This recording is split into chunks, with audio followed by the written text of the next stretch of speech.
Hello students, आप screen पर देख पा रहे होंगे 11 to 13 जो जेपीएससी हुआ था उसका क्वेश्चन है। और इसको देखने का मेन मकसद है कि हम लोग देखेंगे किस प्रकार से 2024 में क्वेश्चंस पूछे गए थे।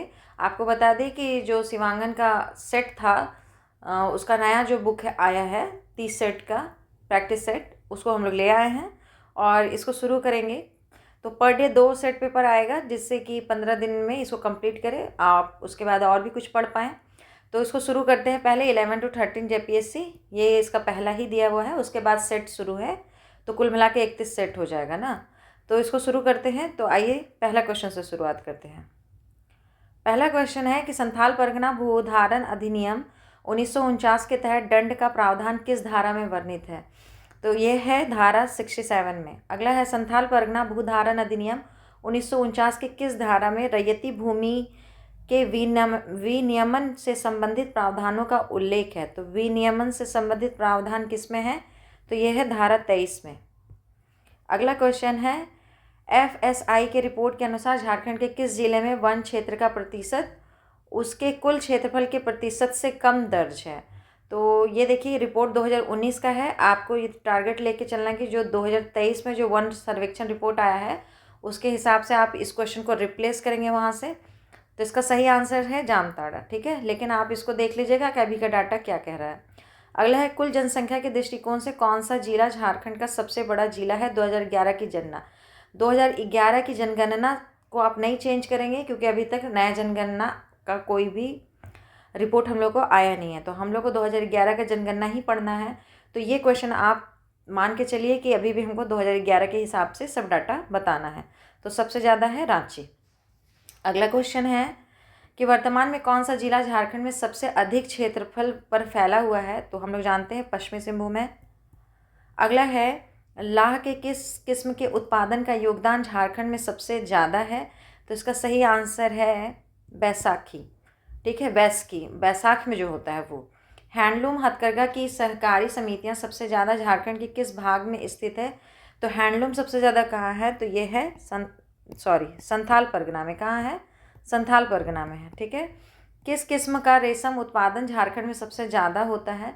तो हमारे यहाँ तसर रेशम सबसे ज़्यादा होता है। ऐसे ऑप्शन देख लीजिए आप, कौन सा तसर सबसे ज़्यादा होता है। जमशेदपुर में टाटा अभियंत्रण एवं लोकोमोटिव कंपनी की स्थापना कब हुई थी। तो इसका सही आंसर हो जाएगा 1945। नेक्स्ट है बूढ़ाघाट जलप्रपात किस नदी पर स्थित है। तो ये बूढ़ा नदी पर है। अगला है निम्न में से झारखंड में सबसे ऊंचा बिंदु या स्थान कौन सा है। तो ये नेतरहाट है। डाल्टनगंज के नज़दीक किस किस्म का लौह अयस्क पाया जाता है। तो मैग्नेटाइट पाया जाता है।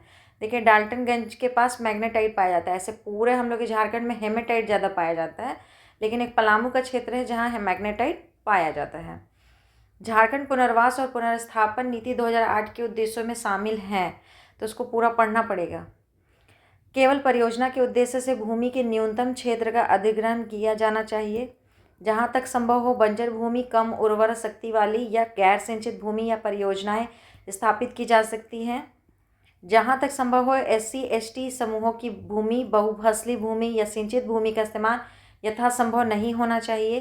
तो इसका सही आंसर हो जाएगा 13 का डी नंबर। उपयुक्त सभी क्या है, सही हैं, सभी के सभी सही हैं। अगला है झारखंड पुनर्वास और पुनर्स्थापन नीति 2008 के अनुसार उन सभी परियोजनाओं से संबंधित पुनर्वास और पुनर्स्थापन योजनाओं की कार्यान्वयन की प्रगति की समीक्षा तथा निगरानी के लिए एक राज्य स्तरीय निगरानी समिति होगी जिसके लिए यह नीति लागू होती है। इस समिति के अध्यक्ष कौन होंगे। तो ये होगा विकास आयुक्त, ठीक है। अगला क्वेश्चन, झारखंड पुनर्वास और पुनर्स्थापन नीति 2008 के अनुसार परिवार में शामिल है एक व्यक्ति और उसका जीवन साथी, उसके अविवाहित बेटे और अविवाहित बेटियां, उसका अविवाहित भाई और अविवाहित बहन। तो सभी के सभी, ठीक है। अगला है झारखंड उद्योग पुनर्वास योजना 2003 पुनर्वास या पुनरुद्धार के प्रस्ताव वाले सभी मामलों पर लागू होती है जो कि हैं। तो क्या है, बंद इकाइयाँ और बीमार इकाइयाँ, कमजोर इकाइयाँ। तो दोनों को सरकार सोचिए कि उसको क्या करेंगे, पुनर्जीवित करेंगे। देखिए जो भी नियम है, नीति है, उससे तो क्वेश्चन आ ही रहा है और आप सेट पे देख भी पाएंगे।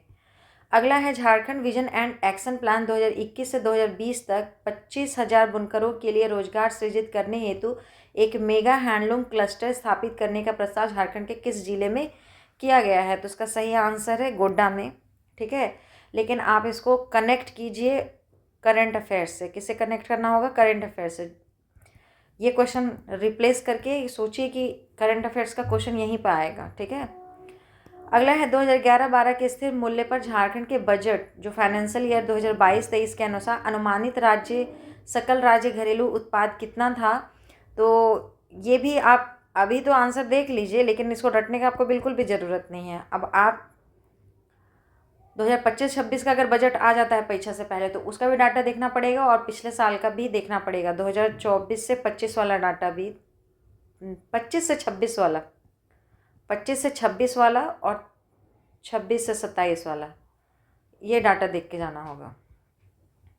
गोमिया बोकारो में स्थित भारतीय विस्फोटक लिमिटेड की स्थापना किस वर्ष की गई थी? तो इसका सही आंसर क्या हो जाएगा? 19 नंबर का आंसर हो जाएगा 1954। झारखंड राज्य के किस शहर में बर्नपुर सीमेंट लिमिटेड अवस्थित है? ये पतरातू में है। अगला, झारखंड राज्य का सबसे बड़ा कोयला क्षेत्र कहाँ अवस्थित है? तो झरिया में है। और अगर क्षेत्रफल की दृष्टि से पूछे तो कर्णपुरा में है। झारखंड राज्य के किस स्थान पर भारत का प्रथम एल्यूमिना रिफाइनरी अवस्थित है? तो यह है मुरी में। कुंदरकोचा स्वर्ण खदान झारखंड राज्य के किस जिले में स्थित है? तो ये पूर्वी सिंहभूम में है। ठीक है, आगे बढ़ेंगे हम लोग। झारखंड में कब सोना सोबरन धोती साड़ी वितरण योजना शुरू किया गया था? तो इसका सही आंसर हो जाएगा अक्टूबर 2020 में। बिरसा मुंडा बागवानी परियोजना किस उत्पाद से जुड़ा है? तो आम का वृक्ष लगाया जाएगा। ठीक है, Jharkhand opportunity for harnessing rural growth जोहार परियोजना किस संस्था द्वारा वित्त पोषित है? अभी तो ये फिलहाल बंद हो गया है, फेल हो गया। विश्व बैंक के द्वारा ये शुरू किया गया था। ठीक है, अभी भी कोई वैसा योजना हो, कोई भी ऐसा कुछ भी जो शुरू हुआ है और काफ़ी चर्चा में है, तो वो आपको क्वेश्चन यहाँ से रिप्लेस होगा। ठीक है, अगला क्वेश्चन है, स्थानीय ग्राम स्तर के विकास की 4 अलग अलग योजनाओं जैसे कि सांसद आदर्श ग्राम योजना, प्रधानमंत्री आदर्श ग्राम योजना, मुख्यमंत्री स्मार्ट ग्राम पंचायत योजना और विधायक आदर्श ग्राम योजना को किस योजना में एकीकृत कर दिया गया? तो इसको एकीकृत करके कहा गया कि झारखंड एकीकृत आदर्श ग्राम योजना। ठीक है, अबू आवास योजना के संबंध में विचार करें। देखिए, ये इस बार भी ये अबू आवास योजना आपके लिए बहुत इंपॉर्टेंट रहेगा, पीछे नहीं छोड़ेगा। अबू आवास योजना के संबंध में विचार करें। इसकी शुरुआत 5 अगस्त नहीं 15 अगस्त 2023 को की गई थी। तो ये स्टेटमेंट गलत हो गया, 15 होता तो सही कर देते। इसमें वैसे लाभार्थियों को आवास देने का प्रावधान है जिन्हें प्रधानमंत्री आवास योजना के तहत इसमें वैसे लाभार्थियों को आवास देने का प्रावधान है जिन्हें प्रधानमंत्री आवास योजना के तहत मकान मिला हुआ है। जिसको मकान मिला हुआ है उसको दोबारा मकान क्यों देंगे? जिसको मकान नहीं मिला उसको देंगे। और अगर यहाँ 15 अगस्त लिखा रहता तो ये सही हो जाता। मेरे हिसाब से तो दोनों ही गलत है। ठीक है, ना तो एक ना तो दो, लेकिन लगता है यहाँ कोई प्रिंटिंग मिस्टेक है, कोई एक तो होता। निम्नलिखित में से कौन सा मुख्यमंत्री जनवन योजना का उद्देश्य नहीं है? ठीक है, जनवन योजना का उद्देश्य नहीं है रेशम उत्पादन हेतु वृक्षारोपण करना। यही आंसर हो जाएगा पहले ही, लेकिन आप पढ़ लीजिए बाकी कि ये सब इसके उद्देश्य हैं। ठीक है, तो इसको पढ़ लीजिए तो इससे क्वेश्चन आएगा इस बार भी। निम्नलिखित में से झारखंड के किस जिले में अति सघन वृक्ष सर्वाधिक क्षेत्र में है? अति सघन। फिर ये है कि इस 2023 का जो डाटा होगा उसको देख के जाइएगा, क्योंकि सघन वन में भी कुछ किलोमीटर्स घटते बढ़ते रहता है। ठीक है, उस हिसाब से हम लोग देख के जाएंगे, लेकिन यहाँ तो अभी भी लातेहार ही है। India state of forest report 2021 के अनुसार झारखंड में वन आवरण क्षेत्र कितना है? फिर देखिए, यहाँ 2021 के हिसाब से पूछा, आपको 2023 के हिसाब से डाटा देख के जानना है। ठीक है, तो इसका आंसर तो ये है, लेकिन नया डाटा देखिए, इसको रटने का बिल्कुल आवश्यकता नहीं है। अगला है, भारतीय संविधान के किस अनुच्छेद में राज्य को पर्यावरण की रक्षा एवं उसमें सुधार करने तथा वन एवं वन्य जीवों की सुरक्षा का उत्तरदायित्व दिया गया है? ठीक है, किस में दिया गया है? तो इसका सही आंसर हो जाएगा 48A। ठीक है, अगला है, झारखंड का बेतला राष्ट्रीय उद्यान कितने वर्ग किलोमीटर में फैला हुआ है? तो ये 226 किलोमीटर पर।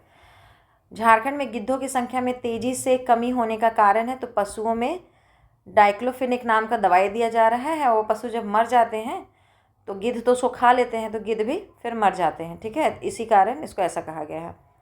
अगला है दामोदर नदी गिरिडीह एवं दुर्गापुर के बीच जैविक मरुस्थल बन गई है, इसका कारण बताइए।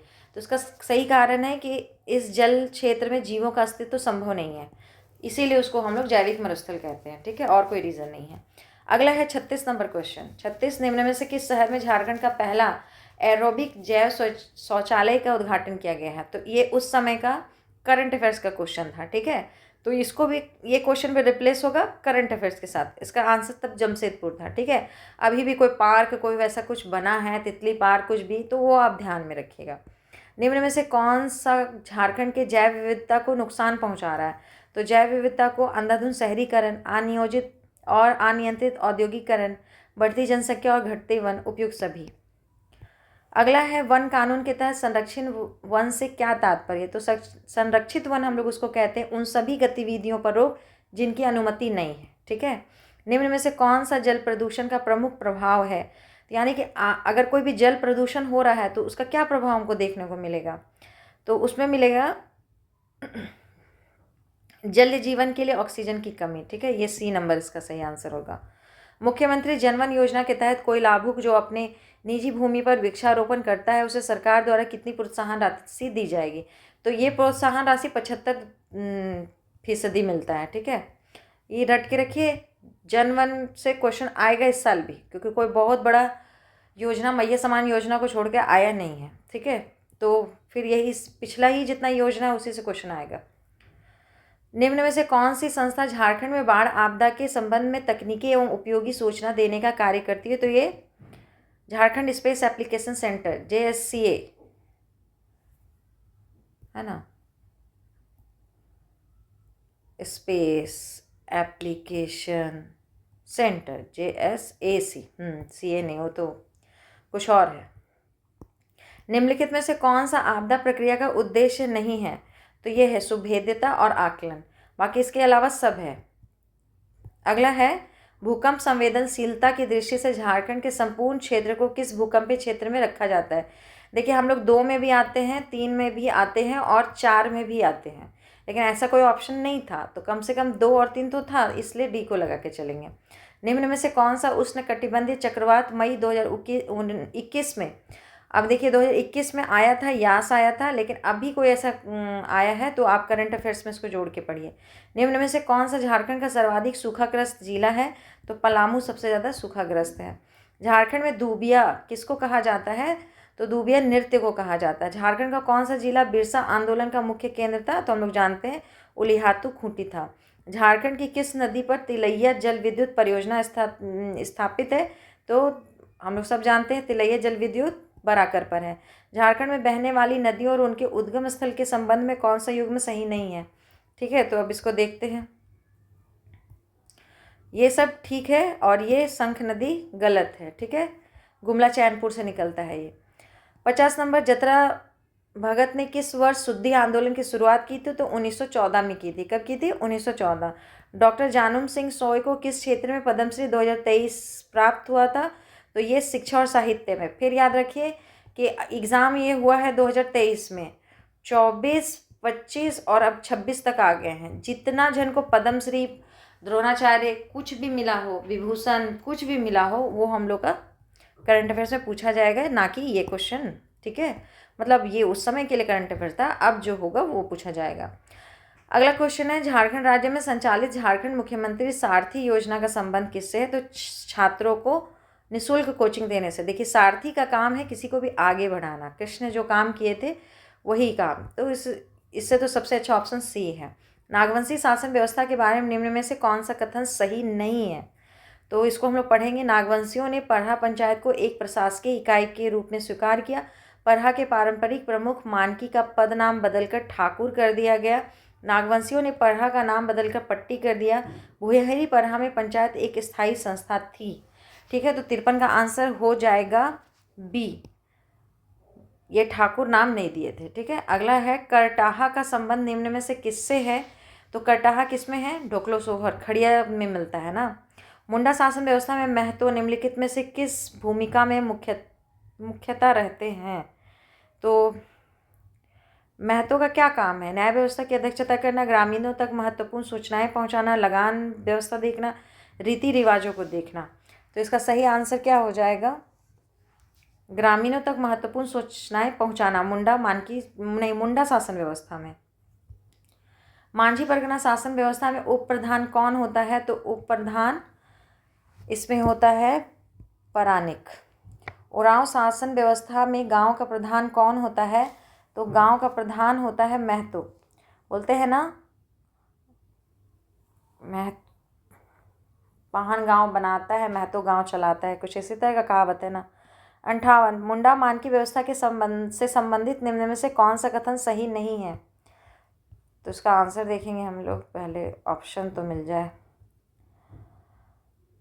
हाँ, तो 58 को पूरा पढ़ेंगे हम लोग। मानकी पद आनुवांशिक होता है, यह यदि मानकी बर्खास्त हो जाए तो उसके उत्तराधिकारियों को उनका हक नहीं मिलेगा। मुंडा को ग्राम प्रधान जबकि मानकी को पीढ़ का प्रधान माना जाता है। वसूली राजस्व में मानकी को कोई अंश कमीशन नहीं मिलता है, कमीशन मिलता है। तो यही वाला आंसर हो जाएगा, डी नंबर। नाया किस जनजाति पंचायत के मुखिया का नाम था? नाया किसको कहते थे? तो नाया बिरहोर में कहा जाता है। अगला है पहाड़ी जनजाति व्यवस्था में गांव के प्रमुख को क्या कहते हैं? तो ये कहते हैं मांझी, पहाड़िया में, ठीक है। अगला है 61 नंबर।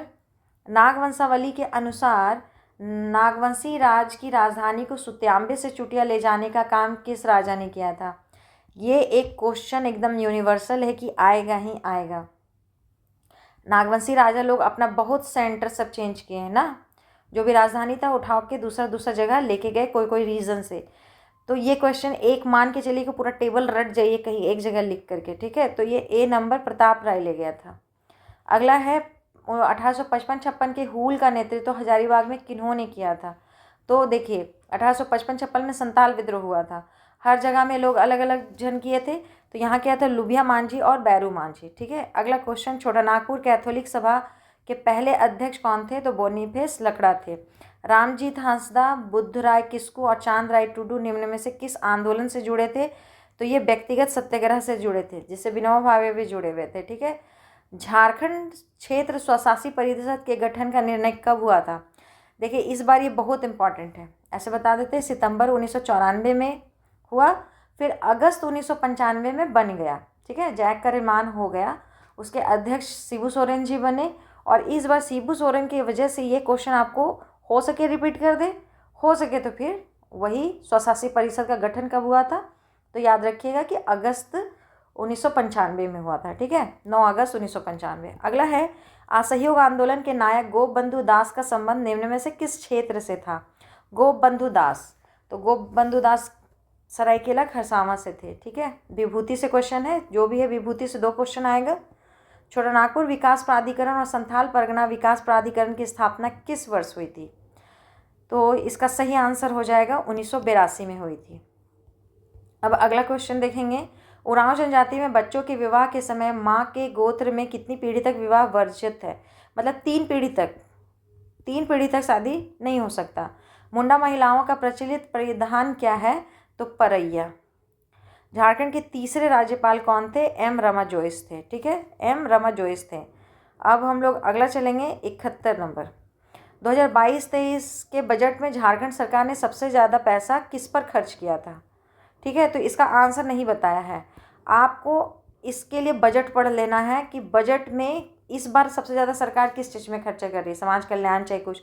तो ये क्वेश्चन तो आपसे नहीं पूछेगा, लेकिन नया बजट से क्वेश्चन आएगा। तो बजट से अब तक में 2 से 3 क्वेश्चन हो गया। कंटाहा ब्राह्मण का भोजन एवं गौदान किस संस्कार से होता है? तो मृत्यु संस्कार में 10वें के दिन कंटाहा को भोजन कराया जाता है और 12वें दिन गौदान किया जाता है। खड़िया लोक कथाओं का साहित्यिक एवं सांस्कृतिक अध्ययन नामक पुस्तक की रचना किसने की थी? तो ये की थी रोज केरकेट्टा। इस बार रोज केरकेट्टा इस साल इनका देहांत हुआ है, तो इस बार इनका सब कृति बैठ के रट जाना है, क्योंकि उसी से क्वेश्चन आएगा एक। रोज केरकेट्टा खड़िया लोक कथाओं का साहित्यिक एवं सांस्कृतिक अध्ययन नामक पुस्तक की रचना की थी। सोचिए कि पिछले एग्ज़ाम में भी इम्पॉर्टेंट क्वेश्चन में था, तो इस बार तो इनका देहांत हुआ है, तो ये एकदम इस बार इनसे क्वेश्चन होगा। निम्न नृत्यों में से कौन सा सरहुल के समय आयोजित किया जाता है? तो जदुर नृत्य किया जाता है। सामान्यतः विवाह के अवसर पर गाया जाने वाला एक लोक संगीत है, तो डोमकच है। बेतला राष्ट्रीय उद्यान खालिस्तान के लिए संरक्षित है, तो बाघों के लिए संरक्षित है। झारखंड के समस्त जनजातियों में सर्वाधिक जनसंख्या खालिस्तान जनजाति की, तो हम लोग के झारखंड में सबसे पहले संथाल, फिर उरांव, फिर मुंडा, फिर हो, है ना। तो इसमें आंसर क्या हो जाएगा? संथाल हो जाएगा। अगला क्वेश्चन, नागपुरी के प्रथम ज्ञात कवि कौन थे? तो रघुनाथ नृपति थे, ठीक है। 1886 ईस्वी में भीमराव सोलंकी ने खालिस्तान शीर्षक व्याकरण ग्रंथ बनारस से प्रकाशित कराया था, तो हो का जी। ये भी साहित्यकार से 5 क्वेश्चन है तो पूछा जाएगा। नागपुरी में लिखा गया पुस्तक नागवंशावली के लेखक कौन थे? तो इनके तो याद होगा, बेनीराम मेहता। साहित्य याद कर लीजिए, साहित्य एवं साहित्यकार। 17वीं शताब्दी में रचित जगरामी नारायण किस भाषा की एक सुंदर कृति है? तो ये कुरमाली की है। किसकी है? कुरमाली की। पंडित रामचीत सिंह वल्लभ द्वारा खड़ी बोली में रचित कविता पुस्तक का नाम क्या था? तो इसका आंसर है भाग्य चक्र। देखिए, एकदम लगातार 5 क्वेश्चन बोला और 5 क्वेश्चन दिया। प्रारंभ में सेंट कोलंबा कॉलेज हजारीबाग किस नाम से जाना जाता था? तो ये जाना जाता था डब्लिन यूनिवर्सिटी मिशन कॉलेज, ठीक है। अगला है झारखंड के नेतरहाट आवासीय विद्यालय। नेतरहाट के संबंध में जो भी है उसको विचार कीजिए। तो इसकी स्थापना 45 नवंबर, 30 नवंबर के बाद 45 नवंबर कैसे आ जाएगा? इसको 15 नवंबर कर देते हैं, ठीक है। 15 नवंबर 1954 को की गई थी, तो फिर ये ठीक हो जाएगा। पहला बैच 60 विद्यार्थियों के साथ शुरू हुआ था, तो ये ठीक हो जाएगा। पहले प्राचार्य का नाम चार्ल्स नेपियर था, तब ठीक हो जाएगा। झारखंड के गुमला में है, इसको काट के लातेहार हो जाएगा तो ठीक हो जाएगा, ठीक है। पूरा ये मत कीजिए, सोचो सही है वो याद करके चलिए, ठीक है। अगला है, निम्न में से किस तिथि को Indian school of mines Dhanbad की स्थापना की गई थी? तो 9 दिसंबर 1926। पूरा नहीं भी याद रहता है तो 1926 भी रहेगा, तो आप आंसर तक पहुंच जाएंगे। झारखंड के किस शहर में मोहन कुमार मंगलम स्टेडियम है? तो Mohan Kumar Mangalam Bokaro steel city, confuse करने के लिए सबसे आगे जमशेदपुर लिख के रखा है, तो याद रखिए मोहन कुमार आहूजा जो स्टेडियम है वो जमशेदपुर में है, ठीक है। कैसे भी याद करना है कर लीजिए कि आहूजा जो है जमशेदपुर और मोहन कुमार मंगलम जो है तो बोकारो स्टील। कंफ्यूज करेगा, और देखिए पहले ऑप्शन में आपको लगा के भी दिया है कि आप गलती आराम से कर सकें। झारखंड के नीरज कुमार मिश्रा किस खेल से संबंधित है? तो शतरंज से हैं, ठीक है। अगला है, भारतीय हॉकी टीम ने जयपाल सिंह के प्रथम कप्तानी में 1928 के ओलंपिक खेल में कौन सा मेडल प्राप्त किया था? तो स्वर्ण किया था। ये भी बहुत पसंदीदा प्राणी हैं हमारे झारखंड के लिए, तो इनसे क्वेश्चन तो बनना ही बनना है। भारत ने किस टीम को हराकर वर्ष 2023 की महिला हॉकी एशियन चैंपियन ट्रॉफी जीती थी? तो जापान। इस बार भी बहुत अच्छा गेम हुआ है और बहुत में झारखंड भी अच्छा प्रदर्शन कर रहा है और इंडिया लेवल पे भी बहुत अच्छा प्रदर्शन हुआ है, तो वो क्वेश्चन आपको पूछा जाएगा ही जाएगा। श्री दीपक मंडल किस खेल से संबंधित है? तो फुटबॉल खेलते हैं ये। किस प्रकार भारतीय परिसीमन अधिनियम के प्रावधान छोटा नागपुर काश्तकारी अधिनियम 1908 के अंतर्गत आने वाले सभी मुकदमों, अपीलों एवं आवेदन पत्रों पर लागू होते हैं? अब CNT SPT तो छोड़ेगा नहीं, सब मिला करके है 12 नंबर का क्वेश्चन। तो आगे भी हम लोग CNT SPT से क्वेश्चन देखें। अब फिर देखिए, तो इसमें जो सही आंसर हो जाएगा वो हो जाएगा B नंबर, ठीक है। लागू होंगे जहाँ तक इसके प्रावधान छोटा नागपुर काश्तकारी अधिनियम 1908 से असंगत नहीं होते हों। अगला है, छोटा नागपुर काश्तकारी अधिनियम 1908 की धारा 139 अथवा धारा 139(2) के खंड 7 के अंतर्गत उपायुक्त द्वारा किस मुकदमे में पारित आदेश के विरुद्ध अपील कहाँ किया जा सकता है? तो अपील कहाँ होगा? C सही हो जाएगा इसका। न्यायिक आयुक्त अथवा उच्च न्यायालय के समक्ष राशि के अनुसार। अगला है, छोटा नागपुर काश्तकारी अधिनियम 1908 के अनुसार भूधृति से अभिप्रेत है भूधारक का हित और इसके अंतर्गत उपभूधृति आती है, किंतु खालिस्तान काश्तकारी नहीं आती, तो मुंडारी खूंटकटीदार नहीं आती, ठीक है। अगला है, क्या छोटा नागपुर काश्तकारी अधिनियम 1908 के तहत सिविल प्रक्रिया संहिता 1908 की प्रक्रिया लागू होगी जब उपायुक्त के समक्ष मामलों का विचारण हो रहा हो? तो इसका सही आंसर, पहले ऑप्शन देखेंगे, सबसे बड़ा यही है। राज्य सरकार विनिश्चय करेगा यदि कोई प्रक्रिया छोटा नागपुर काश्तकारी अधिनियम के तहत नहीं दिया गया हो। पूरा ये रूल पढ़ना पड़ेगा, बहुत हार्ड है।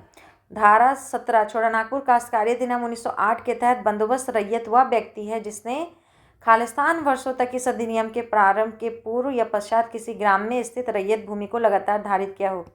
12, देखिए बहुत सारा CNT में ना बहुत हार्ड प्रावधान है, लेकिन फिर भी एक बार ऊपर से नीचे CNT पढ़ जाएगा ना, तो इस टाइप का क्वेश्चन जो छोटा छोटा जो हम लोग एक बार भी पढ़ ले तो भूल नहीं सकते हैं, उस टाइप का क्वेश्चन पूछता है। तो पूरा भी 6 ना पकड़ पाए तो 3 से 4 तो पकड़ लेंगे क्वेश्चन, तो इस हिसाब से भी पढ़ा जा सकता है।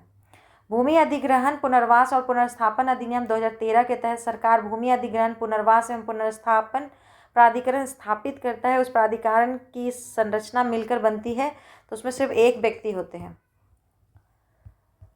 अगला क्वेश्चन है कि भूमि अधिग्रहण पुनर्वास एवं पुनर्स्थापन अधिनियम 2013 के अनुसार निम्न में से किस धारा में अनुसूचित जाति तथा अनुसूचित जनजाति के लिए विशेष प्रावधानों का वर्णन है। तो किसमें विशेष प्रावधान का वर्णन है, तो ये है 41 में, धारा 41 में है। संथाल परगना भूधारण अधिनियम 1949 के किस धारा से यह कहा गया है कि एक रैयत को अधिकार है कि वह अपने जमीन पर भवन बना सकता है। तो धारा 18 इसका सही आंसर है। ठीक है, अगला है संथाल परगना भूधारण अधिनियम 1949 के अनुसार खाली जोत से क्या तात्पर्य। खाली जोत से तात्पर्य है परित्यक्त जोत, जोत जिसका रैयत बिना उत्तराधिकारी छोड़े मर गया है। ठीक है, संथाल परगना भूधारण अधिनियम 1949 के अनुसार एक चारागाह भूखंड का प्रयोग तथा बंदोबस्त खेती हेतु किया जाता है। तो इसका सही आंसर क्या हो जाएगा, सी, कभी नहीं। देखिए कोई भी जगह अगर चारागाह के लिए निर्दिष्ट है तो उस जमीन का बंदोबस्ती कभी नहीं किया जा सकता है। ठीक है, तो कभी नहीं किया जाएगा। इसी के साथ ये समाप्त होता है। आप इसका आंसर का स्क्रीनशॉट ले लीजिए कि अगर लगे कि कोई आंसर हमसे गलत हो गया हो तो आप इसको देख सकते हैं। इसी के साथ इसको समाप्त करेंगे। धन्यवाद।